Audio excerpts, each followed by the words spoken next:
दारू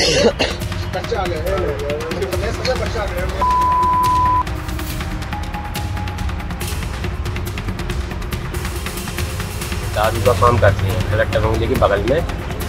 ये इनकी दारू किसी ने पकड़ाई है, ये मेरा नाम लगा रहे हैं कि तुमने पकड़ाई। बड़ा खुश होते हैं कुछ लोग, कहते हैं भाई कम से कम कुछ मिला ना मिला, लेकिन वो है ना, वो दाढ़ी वाले टोपी वाले, उन पर तो लगाम है ना। आज आपको दिखाने जा रहा हूं, खुश होने की जरूरत नहीं है। वो शांत होंगे, वो विरोध नहीं करेंगे, वो सब झेलते जाएंगे तो अगला नंबर तुम्हारा है। क्योंकि जो 5-5, 10-10 रुपए या फिर उससे थोड़ा सा ज्यादा उस आधार पर उत्पात काटने के लिए दिहाड़ी मजदूर रखे गए, वो बख्शने वाले किसी को नहीं है। आज तमाशा दिखाऊंगा जिसे बीजेपी ने जिस राज्य को प्रयोगशाला बना दिया है, वहां कैसे लगातार अपमानित किया जाता है, किसी को फर्क नहीं पड़ता। इस देश की बिकी हुई मीडिया को तो बिल्कुल भी नहीं।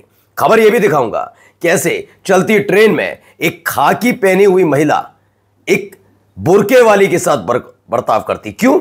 सिर्फ वो मुसलमान है इसलिए, या वजह कुछ और थी? तमाम चीजें आपको दिखाऊंगा इस देश के गोदी मीडिया का घिनौना चेहरा भी, कि जबरदस्ती कैसे बदनाम करने काम किया जाता है। और जब फर्जी और फिजूल की खबरें चलाने पर एफआईआर होती तो कहा जाता है देखो देखो इंटॉलरेंस है। फर्जी पना करोगे तो कम से कम झूठ पकड़ा जाएगा, तो कार्रवाई भी झेलिए ना। बहुत सारी खबरें दिखाने जा रहा हूं। नमस्कार, मैं हूं प्राज्वल गौतम और आप देख रहे हैं the live TV. The live TV, सच सबसे आगे। सबसे पहले कुछ तस्वीरें हैं, थोड़ा इसलिए ब्लर करके दिखा रहे हैं।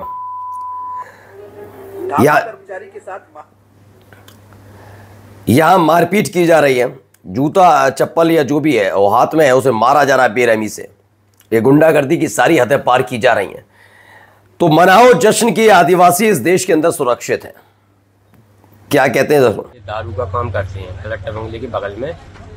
ये इनकी दारू किसी ने पकड़ाई है, ये मेरा नाम लगा रहे हैं कि तुमने पकड़ाई है। खबर क्या है? मध्य प्रदेश में आदिवासियों के खिलाफ हिंसा थमने का नाम नहीं ले रही और मोहन सरकार आंखें मूंदे अपराधियों की ढाल बनी बैठी है। छतरपुर में आदिवासी युवक उमेश की बर्बर पिटाई करने वाला कोई आम खास नहीं, बल्कि भाजपा से जुड़ा ढाबा मालिक बीजेपी का नेता सत्येंद्र सिंह चौहान है। ये मैं नहीं कह रहा हूं, एमपी कांग्रेस। किसने एक दलित के मुंह पर मानसिक रूप से विक्षिप्त था, किसने मुंह पर मूत्र विसर्जन किया था? बीजेपी का नेता, वो लुच्चा और उसका समर्थन करने वाले लुच्चे। ये सत्येंद्र सिंह चौहान लुच्चा, उसका समर्थन करने वाले लुच्चे। शिवराज सिंह चौहान ने बुला लिया था कि हाथ पांव धोकर अपनी राजनीति चमका लेंगे, लेकिन मानसिकता कहां चमकाओगे? कहां चमका पाओगे तुम? तुम्हारी पार्टी का एक एक नेता यही लुच्चाई के लिए जाना जाता है क्या? क्यों मध्य प्रदेश से ऐसी खबरें निकलती हैं? कभी आदिवासी, कभी दलित, कभी मुसलमान है बिछड़ा, उसका पैर धुओ, पानी पियो। यही तमाशे क्यों है तुम्हारे यहां? क्योंकि तुमने इंसान को इंसान समझा ही नहीं। बीजेपी ने इंसान को इंसान समझा ही नहीं। आगे पढ़िए। जिस पर गैरकानूनी शराब का धंधा, सरकारी जमीन पर कब्जा और पुलिस को खुलेआम धमकी देने जैसे 23 आपराधिक मामले दर्ज हैं। ये लफंगा, ये लुच्चा सत्येंद्र सिंह चौहान बताया जाता है बीजेपी का नेता है, कमल छापी है, लफंगा है। और लफंगों का साथ किसके साथ? सबका साथ सबका विकास तो हो रहा है। देख लिया आपने? आदिवासियों का सम्मान करोगे, नौटंकी करते हो तुम लोग सारे। आगे देखिए, ये देखिए, ये खाकी वाली मैडम जी क्यों कर रही हैं, कैसे कर रही हैं, पहले देखिए।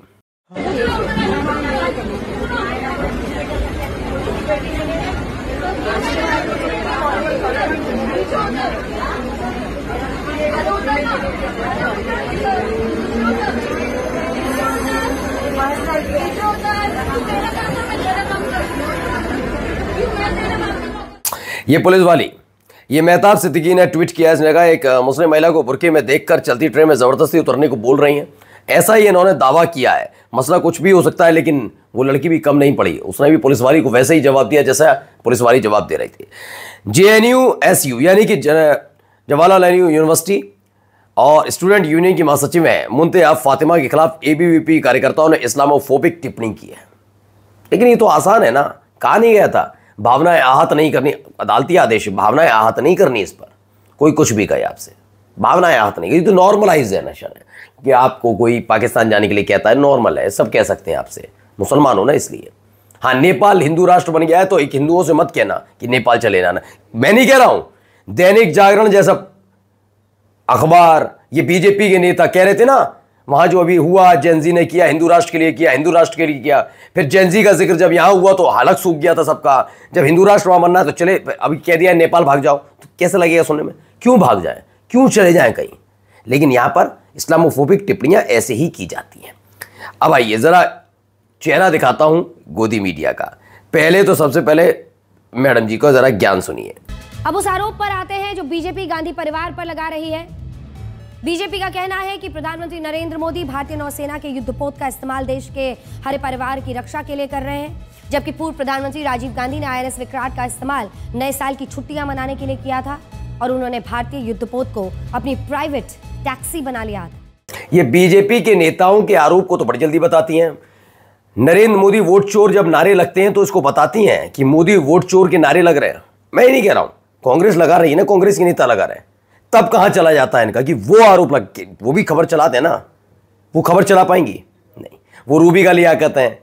अमित मालवीय ने ट्वीट किया है कि पंजाब नहीं गए लेकिन विदेश चले गए, अमित मालवीय के कहने पर चलेगा चना। ये लिखो ट्वीट पे, राजीव गांधी INS विराट पर छुट्टियां मनाने चाहते थे। सुनिए, इसी वीडियो को खास तौर पर अमित मालवीय ने ट्वीट किया। ये एजेंडा पहुंचता है। मैंने कहा ना, ईमान जिसका बिका हुआ हो वो पत्रकार बनते हैं, चाहे महिला हो या कोई भी। आने वाली पीढ़ी तुम्हें कोसेगी क्या? जबकि प्रधानमंत्री नरेंद्र मोदी जी INS विक्रांत पर जवानों के साथ दिवाली मनाते हैं। फर्क साफ है। फर्क साफ है, फर्क साफ है। अमेरिका पहले कुछ नहीं कह पाता था, अब कहता है। फर्क साफ है। इस पर बोलो अमित मालवीय। पैसे तुमसे भी उम्मीद क्या की जाए। RSS के पश्चिम बंगाल के एक बड़े नेता ने तुम पर बहुत बेहतरीन आरोप लगाया था, पहले उस पर फर्क साफ करो, जाओ, ठीक है। और खैर अंजना ओम कश्यप से भी क्या ही कहना। आइए जरा इनको भी सुनिए। ताजमहल को आप तेजो महल बोलेंगे, या फिर आपकी नज़र में ताजमहल क्या है, तेजो महल है? हमने अभी इस पर बहुत ज़्यादा विचार नहीं किया कि वो तेजो महल या ताजमहल। अभी तक तो पढ़ा है कि ताजमहल ताजमहल। कोई रिसर्च करेंगे, हमको कोई ऐसे तथ्य मिलेंगे नहीं। कई कई आधार दिए जाते हैं। कई सनातन के प्रमुख चेहरे जो हैं, प्रखर चेहरे, वो कहते हैं वो तो महादेव का।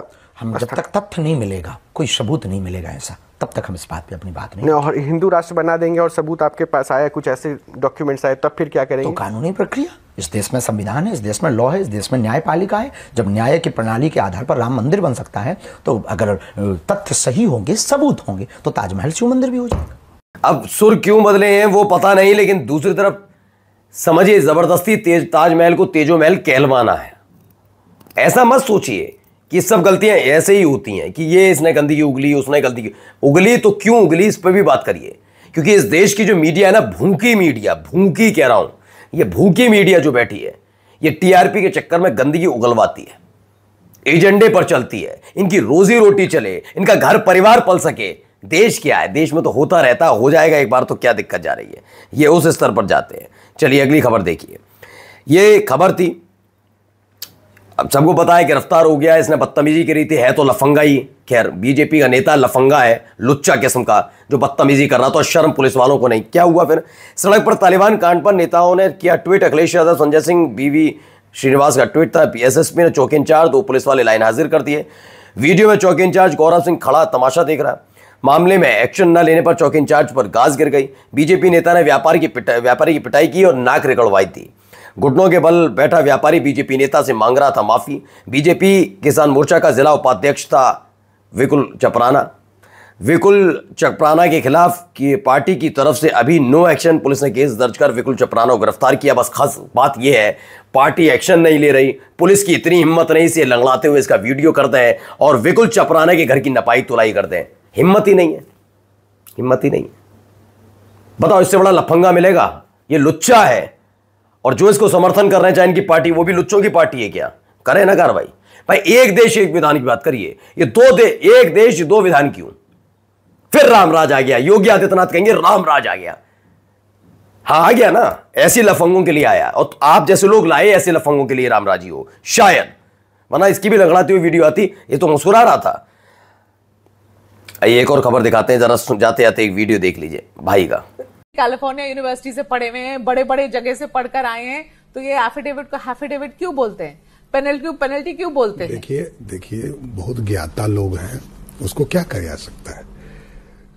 आप मैं इसका क्या अब जवाब देंगे, ये बताइए। नहीं, अब देखिए, किसी को प्रोसेसन अपने हिसाब से लोग करता है। हाँ।